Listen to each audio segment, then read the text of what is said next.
Hey there, and welcome back to By His Grace Marriage Ministry Podcast. My name's Amanda. Shalom to all of you, and I pray that you all are doing well.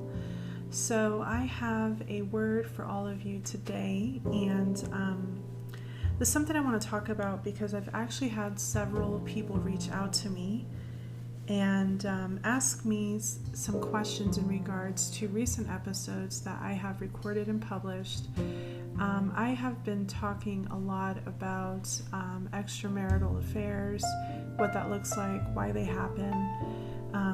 I've talked a bit about counterfeits again, just because that's a huge part of affairs and things like that. So I've had a few people ask me, what exactly is an emotional affair, and do they really happen? Does it exist? So I think majority of us are very familiar with affairs being a physical affair where somebody or both people that are already involved in a relationship are having another relationship, a physical one, with somebody that isn't their partner or their spouse, okay?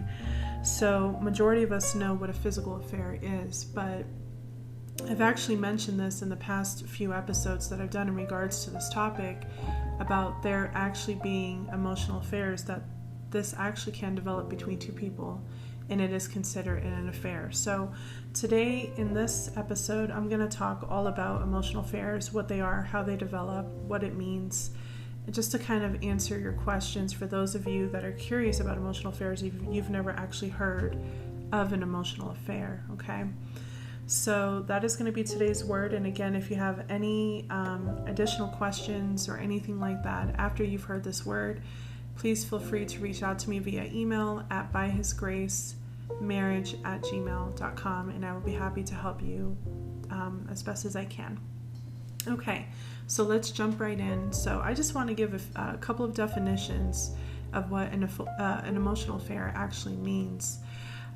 Because there are a lot of people that didn't even know that this exists. A lot of people actually can mistake an emotional affair for a platonic friendship with the opposite sex. And I'm going to define this so that people have a better understanding.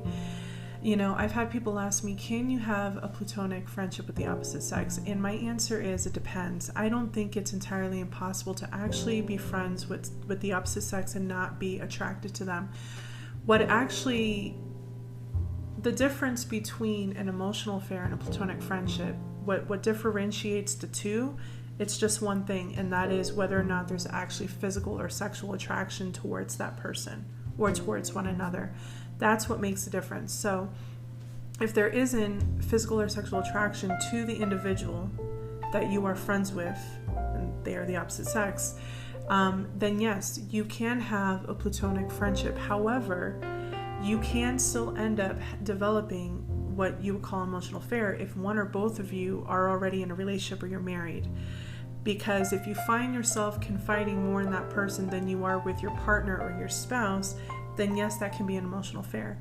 Another type of an emotional affair, and the biggest one, is when there is attraction, there's sexual and physical attraction involved along with that friendship that you have with that person.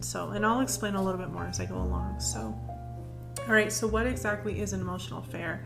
So an emotional affair, different from other affairs, and again, other types obviously are physical, sexual affairs.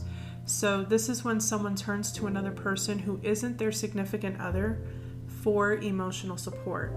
So everybody needs support in their lives, including support outside of your marriage and relationships, right? But emotional affairs are an example of how and when looking outside the bounds of those relationships to meet certain needs can actually take an ugly turn, okay? So real quick, another definition put another way is an emotional affair is an intense, non-sexual connection between two individuals that closely resembles the intimacy and emotional bond found in a marriage or devoted or committed relationship. This emotional attachment becomes a betrayal because it crosses a line of intimacy with someone who is not your partner or your spouse, right? The main partner or your spouse. While less acknowledged, emotional affairs are the most common type of betrayals. Now, what I will add is an emotional affair can be very intense and it can be sexual as well. And that kind of is what differentiates between a platonic friendship and then an emotional affair as well. So it's kind of hard because it can still be an emotional affair even if there isn't sexual connection and attraction between the two people. But most of the time, emotional affairs is how physical affairs can get started. So usually it'll lead, I want to say about maybe 50-70% of all emotional affairs and connections can and probably will lead to physical affairs as well. Okay, so that's the definitions, right? Now let's talk about signs of an emotional affair. So again, intimate information is shared with the person. The friendship is kept secret, so you don't really feel comfortable telling your spouse or your partner or your significant other that you have a friendship with this person, because the friendship with this person is on a different level, okay? So that right there is like a big thing that you're in an emotional affair. And then again, as I said, there's sexual attraction. There's sexual attraction between the two of you that is pretty intense. And again, that's how an emotional affair can differ from a platonic friendship. So let's talk about signs of being an emotional affair. So again, you hide the connection in an emotional affair, okay? You may change your schedule to see and meet with this person or talk with them. Another sign is you tell yourself that you're just friends. Another thing is you think about the other person a lot. If you are texting and calling, you may text them good morning, good night. Another sign is you eagerly look forward to seeing them. He or she is the first person you call. You may worry if they don't communicate with you, if they don't call or text you. You share and have secrets with this person. You have a tendency to make more time to be away from your partner or your spouse in order to share time with this person. And you spend more and more time together, okay? Now, some other signs is you find yourself thinking about the person a lot. Okay, and again, I'm speaking about who you have this emotional attachment or emotional affair with. You find yourself fantasizing about what it would be like to be with them. Another thing is you can find yourself having sexually fulfilling fantasies about them. You can find yourself substituting the fantasy for your real partner or spouse. You find yourself gripped by intense longing, wanting, and yearning, and sometimes leading to loss of appetite, anger, or sadness. So it's like falling in love, you know what I mean? Another sign is you feel a sense of grief or loss when you think you might never be with them, or maybe you might not see them. Another thing is you secretly worry they might be your soulmate, but in the wrong time and place. Another thing is secretly you believe you or your life would be happier if you were to have a romantic sexual relationship with this person. Another sign is secretly you believe that being with you would make them happier than they are now. And lastly, when you mentally compare the fantasy with your current partner or spouse, you feel like your current partner or spouse falls short. So you start comparing this person that you're having an emotional affair with your current partner, or your significant other or spouse with them. So those are some signs there. This happens a lot. I mean, this can happen in jobs. This can happen with somebody you just meet. I mean, yeah. All right, so now I want to talk about, I want to answer the question, can emotional affairs and connections end in physical affairs? Cheating and sex. And yes, I do believe strongly that they can. Absolutely. I believe this is how, a lot of physical sexual affairs, a lot of them can just be lust. They're lust fueled, and people just become attracted to one another, and these things happen. But I also truly believe that these emotional affairs can and will end with physical cheating, sex, things like that, okay? And I'm going to explain why that is.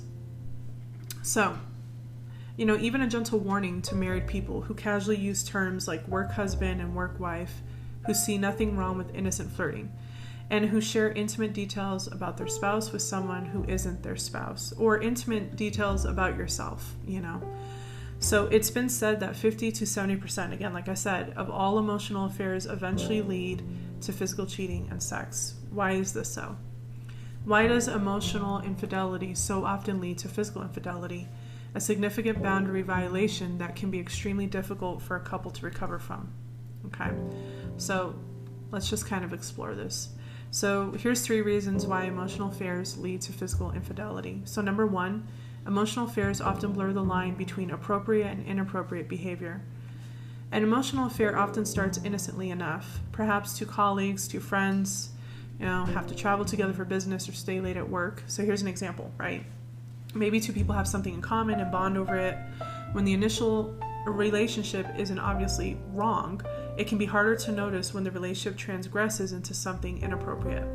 So by the time a person senses the other person has feelings for them, or by the time they realize they've developed feelings as well, they may be too deeply involved in the relationship to easily stop it from moving forward. So physical advances from the other person can feel too tempting to resist.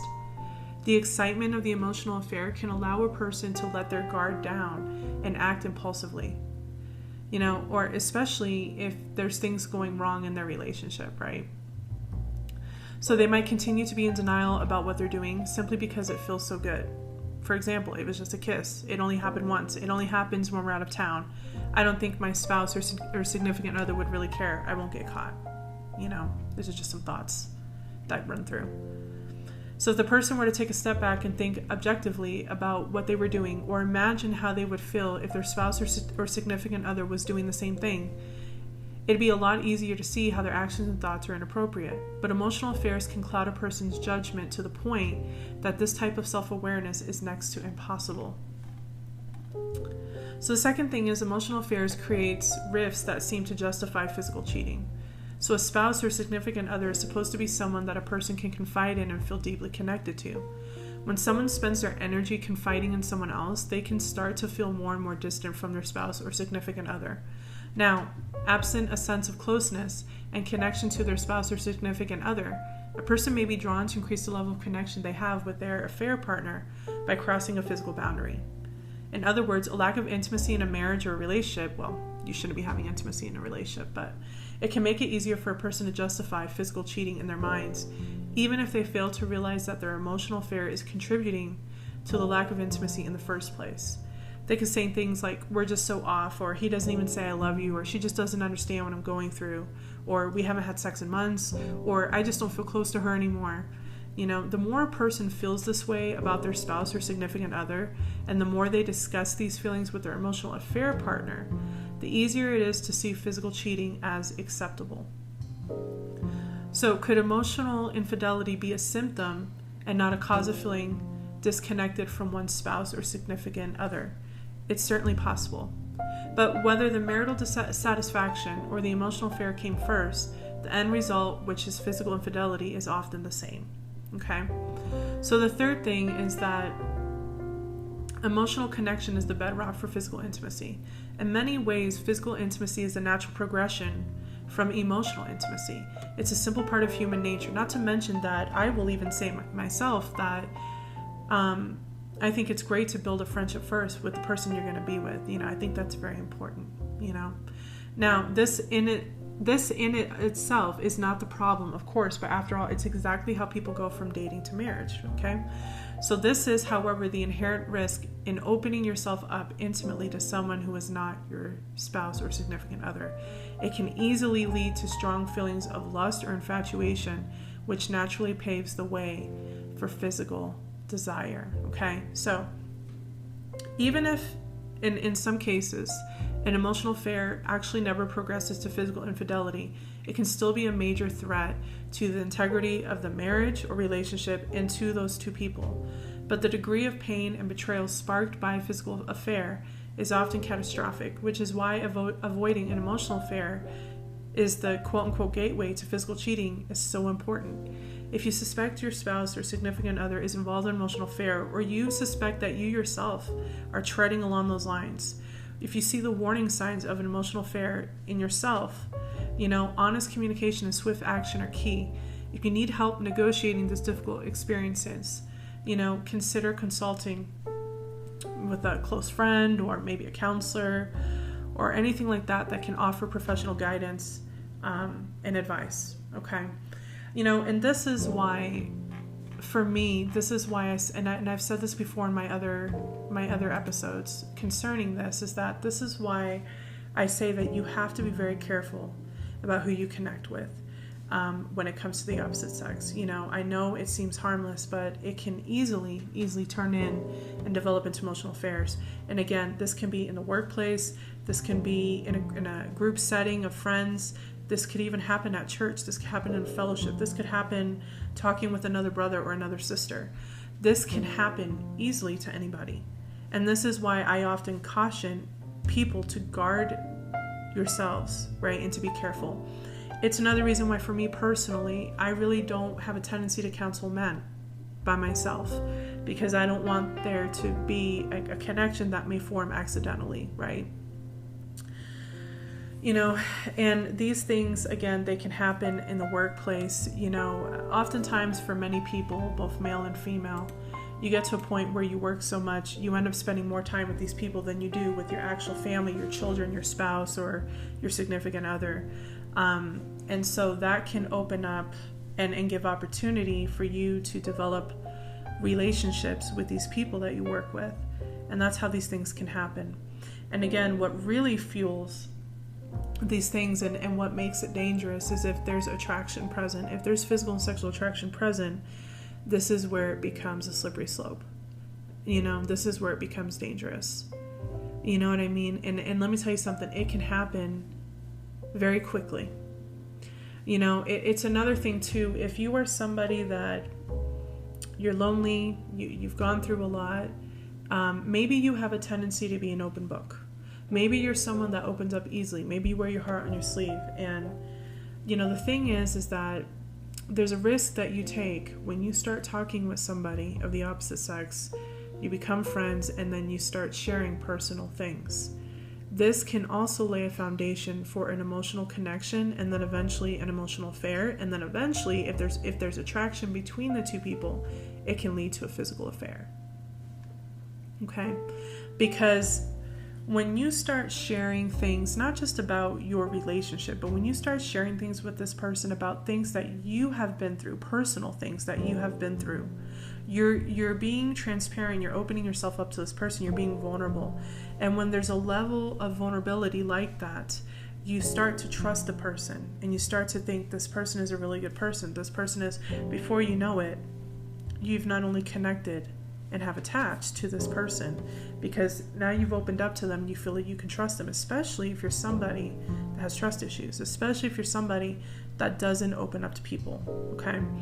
And I see this typically with men. Men have a more harder time opening up than women. Women can have a tendency to open up a little bit more, and then again, some don't, depending on what they've walked through, what kind of trauma they've been through, and whether or not they have trust or not with people. But especially for men, when you start opening up to a female that is not your significant other, not your spouse. Now, if you're single, this doesn't apply, obviously, but if you are involved with somebody and you start opening up to somebody of the opposite sex, you're now treading on dangerous ground, because now you're risking forming a bond with this person. Now, again, people will ask, well, what's wrong with that? Can I be friends with somebody and be able to trust somebody and go to them when I have problems or talk? Yes. The issue with that, though, is you're still taking a risk, because if you find that you're not attracted to this person, I think a platonic friendship can be possible. I think if you absolutely know this person's not your type, you would never fall for this person, you're not attracted to them in the least bit, there's a possibility that you can be friends with this person and have that kind of trusting friendship. But I want to say, like 85 to 90%, it's not the case. Oftentimes you end up becoming attracted to this person because you start seeing qualities in them that maybe you didn't see in anybody else, that maybe you don't see in your own partner or your own spouse. Because you're able to connect on such a vulnerable level, because you're able to be vulnerable with that person, that can even cause attraction for the person. Remember, attraction doesn't always have to just be on the outside. You can be attracted to somebody because of who they are on the inside as well as the outside. It's not always just based on the outside, which is how a lot of flings and sexual affairs happen is because it's lust fueled. You're going off of, the person's looks and things like that. But when there's emotional connection, that means that you're also more than likely attracted to this person for who they are, or for who they're being with you during this friendship, during this interaction. So there's still a huge risk. There's still a huge risk of there being that attraction develops, and that attraction turns into feelings, and that feelings turns into wanting more with this person. It's treading on dangerous ground. Now, like I said, if both people are single, then that's fine. But if both or one are involved in a relationship, this is where it becomes dangerous. This is where it can become very, very dangerous. You have to be careful. You have to be very careful about this. And again, I was a little bit surprised that there were not a lot of people who even knew about emotional affairs or understand what it is. And I think it's so important because, again, just as I was saying earlier, any relationship, marriage, that foundation should be where you feel like you're friends, you feel like you can be yourselves around one another, you can be vulnerable, you can be transparent. All of that is important in a relationship. All of that is important in a marriage. So when you've got two people that are the opposite sex, that are friends, that are talking with one another, and they're displaying all of these things with this person, what do you think is going to happen? It's going to lead to that. It's going to lead to attraction. It's going to lead to feelings. It's going to lead to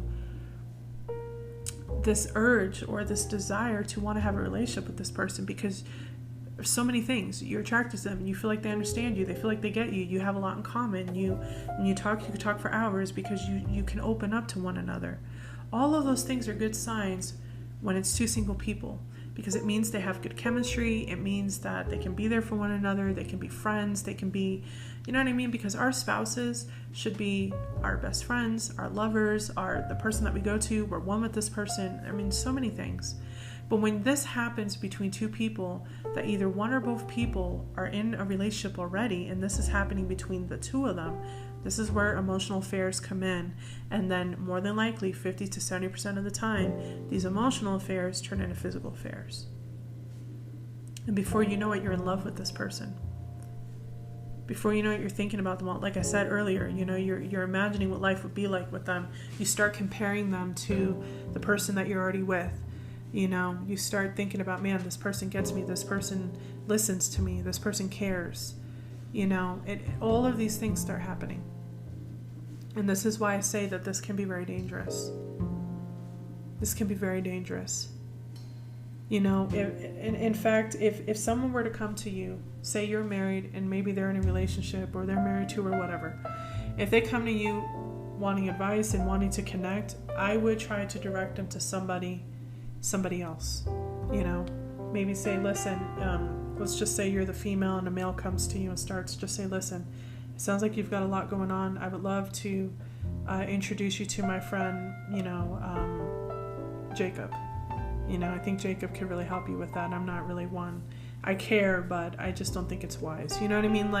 And you'll find ways to say it. There are different ways to let somebody know.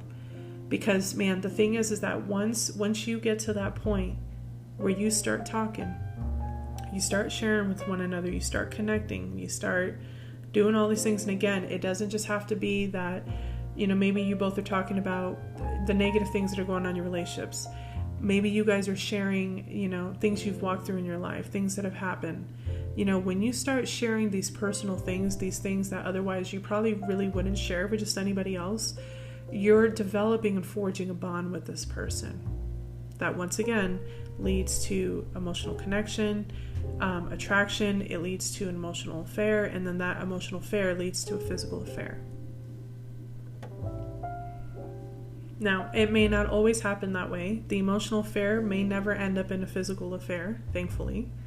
But again, I believe that 50 to 70% of all emotional affairs will eventually end up in a physical affair if the two continue to connect on the level that they have been connecting on. Now, here's the thing, I'm not justified by any means, but it makes sense. It's only natural that I would end up that way, because think about it. You're being vulnerable with this person. You're bearing everything. You're connecting. Again, this is what's needed when two single people come together. These are things that are good. When you have good chemistry and you can be open and honest and with one another, and you can trust one another, especially when you're somebody that has trust issues due to past things, due to past trauma. When you can be yourself and be open and honest with this person, think about it. When it's two single people, this is like basically bringing two people together. You know what I mean? Like, you can be yourself with this person. But when this happens between two people that either one or both are already in a relationship, this is the problem. This is not a good thing. So if you are somebody that's already married, you're in a relationship or whatever, it's just best not to try to connect with somebody of the opposite sex, whether they're single or not. Because more than likely, this is what can come from it. It's difficult. I've often even questioned, like, if we truly are only meant for one person that Yahuwah ordains us with, why is it that we still have the capability and the capacity to be attracted to other people? And I talked about this before in one of my episodes about, I think it was in the part 1 and part 2 of Fatal Attraction. Why is it that as humans, Yahuwah gave us the capacity to still be attracted to other people if we're only really meant to be with one person, And again, attraction plays a huge role in it, but also the connection between the two of you, especially emotional connection, not just physical. So when you have both, so there's situations where you're just sexually attracted to this person. You just think they're really handsome, they're really beautiful. You just feel like, man, they just do something to me. They excite me. They just, all these things. And then there's situations and cases where you're attracted to this person because they understand you. You feel like you can be open with them, and things like that. And that's a good thing. But when you have both the emotional connection and the physical attraction, it's a recipe for disaster in the wrong scenarios. When you or both are in a relationship, when it happens between two single people, it's a great thing to have both, to have chemistry, physical attraction, and emotional connection. Those are things that you want to have with somebody. But when you have these three things in a situation where one or both of you are already taken, you're already in a relationship, this is where disaster comes in. And this is where the issues come in. So, in conclusion for me, the best thing to guard yourself if you are in a relationship, you're married, is to not become friends with the opposite sex to the point that you two are connecting and sharing things. Okay? Just don't go there, because it will open up that door. It will open up that door, especially if there's attraction. And again, attraction could not be there, but then eventually develop because of the closeness you feel with this person.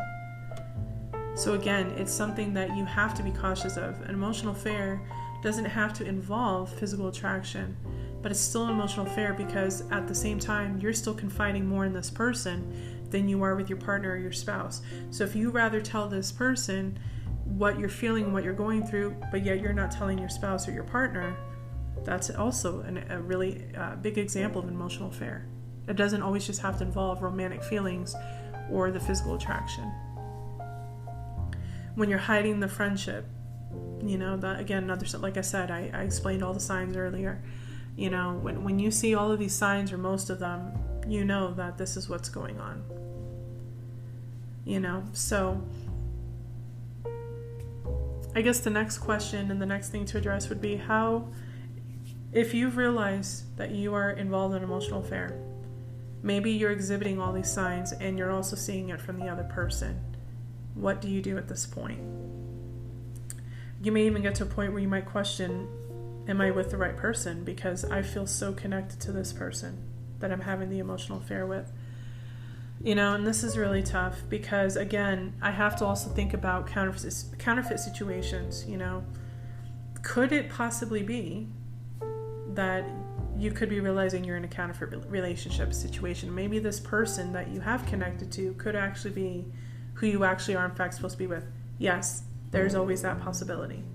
But I'm going to explain this from a different point of view of how to break this off when you know that this is something you just shouldn't be involved in. You're with the right person. What Yah has revealed to you. What happens when you've crossed this line and you've gone too far with this person. I'm going to be honest with you. This is something I've thought about. And honestly, the only thing that I can think of to stop this emotional affair, or even if it's, before it's reached a physical affair, or even after it's reached a physical affair, the only advice that I can give is you have to cut ties and communication with this person. It's going to hurt depending on how far you've gotten. It's going to hurt that person. But it's the only thing that I can think of to stop something like that from continuing on or continuing to grow. You will have to cut ties with that person. You will have to cut communication with them, as hard as it is. And, if you can, explain to them. Explain to them why, and hopefully they take it well. In some cases, you may not be able to explain it to them, and you may just have to cut ties and cut communication.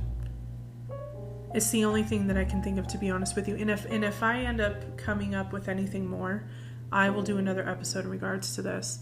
But right now, the only thing that I can honestly, if somebody were to ask me, how do I get out of this? How do I stop this from going further? Or, how do I stop this period because it's gone further, You're going to have to cut ties with the person, and then my next suggestion is, of course, take it to Yah in prayer and ask him to help you with these feelings that you have. If you've developed feelings for this person, if you have fallen in love with them, if you have been intimate with them, again, I've talked about this a lot throughout my ministry. Whenever you are intimate with somebody, you are creating a soul tie with them. You're now connected to them. You are now tied to them. And these can be ungodly for sure, because this person is not your spouse, right? And so, of course, you'll need to repent in that case and, pray and ask Yah to have mercy and grace and to help deliver you from that and to free your heart, mind, and soul from this person. Because what you've done is, in between opening up to them, being vulnerable to them emotionally, you've connected and tied yourself with them. If you've slept with them, even more. So repentance is key, and pray that Yah will have mercy and grace in the situation, that he'll help you be free from that person, both mind, heart, soul, body, things like that, okay? Because once you've connected with that person like that, again, emotionally and physically, now it's a whole different thing. And this is what happens to a lot of people in counterfeit situations. This is what happens to a lot of people, and this is what happens to people when they have affairs, It's a very challenging situation, to say the least. I mean, it's not easy. And a lot of people will question, why am I falling for this person? Like, what is going on? When, especially if you're in a relationship or a marriage that you're content, there's really no issues. You love your spouse or your significant other, you care about them. So even more, it's confusing. Now, people that do have present issues and obvious issues in their relationship, their marriage, then you have a better understanding of why maybe you're looking to the other person. You know what I mean? And then again, there are cases where it could just be letting you know that you are in a counterfeit situation with your marriage, your spouse, or your significant other that you're with. Maybe it is a way of letting you know, hey, you're not with the right person, and that's why you're connecting with this person. Yes, that is very possible as well. It can absolutely happen. I've seen a lot of people come out of counterfeit situations because of that and go into the right relationship, the right marriage. Okay? So I will wrap up with that. Again, if you have any additional questions or anything like that, please feel free to email me and I'll do my best to help you or to explain it further. Again, If I have any other suggestions as to how, if you've realized that you or somebody you know is in this situation and you need to get out of it, or you want to help them get out of it, that's really the only suggestions that I have at this time. Is if it hasn't gotten physical, you're going to need to cut ties with this person and cut communication. Again, it's probably going to be hard. It's probably going to hurt you. It's going to be hard for you. It's going to hurt them. You can absolutely try to have a conversation with them about it. They may or may not understand. Or you can just cut ties with them. If it's gotten to the point where it's physical, you have slept with them, there's a little more that needs to be done. There's a little more that needs to be done with that. So again, a very, very challenging situation. Believe it or not, unfortunately, it is very common. It can happen to anybody. And it can happen when you least expect it. It truly, truly can. It can happen when you least expect it. And it can and will consume you. It will. Like I said, if you find yourself, you're constantly thinking about this person, you're wondering what a life would be like with them, you continue to connect with them more and more every time you see each other or you talk, or whether it's over the phone or in person or whatever. The more you do that, the more you're going to connect with this person, the more you're going to talk, the more you're going to share even more things. And it's just going to continue on. When you don't stop that connection, when you don't stop that emotional connection that you have with this person and you continue on, especially if there's physical attraction, you're attracted to this person. They're attracted to you. It's reciprocal. I can tell you right now that more than likely, again, 50 to 70%, you're going to end up sleeping with this person because of how they make you feel and because of how you make them feel, because of how close the two of you feel, because of what you've opened up and shared with one another. Now, again, if that happens between two single people, well, you shouldn't be sleeping outside of marriage, but you know what I mean.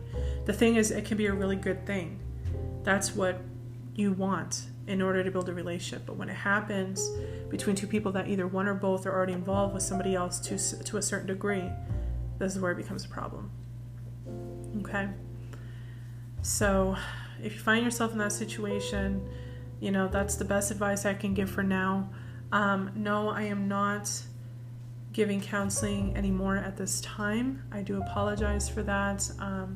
There are a couple of reasons, mainly personal, that I may or may not at some point share with you all. For now, I choose not to, but I can try to give advice where I can. I'm just not doing like counseling individually with people for an extended period of time. But if you have questions, if you have concerns, if you have it, you need advice on a situation, I can absolutely do my best in that area. But as far as like long term or anything like that, I'm not doing that. So, but anyways, I hope this word serves as an encouragement to anybody that may be going through this, or somebody that is, or maybe just to avoid this ever happening. I pray that these words are an encouragement and help. And again, if you have additional questions concerning this, surrounding this topic, please feel free to email me.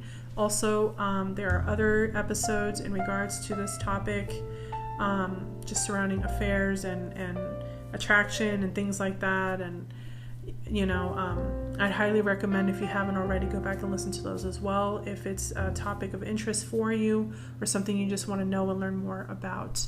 So that is it for this episode. Again, thank you all so much for your support. Thank you for listening, and I will talk with you in my next episode. Shalom.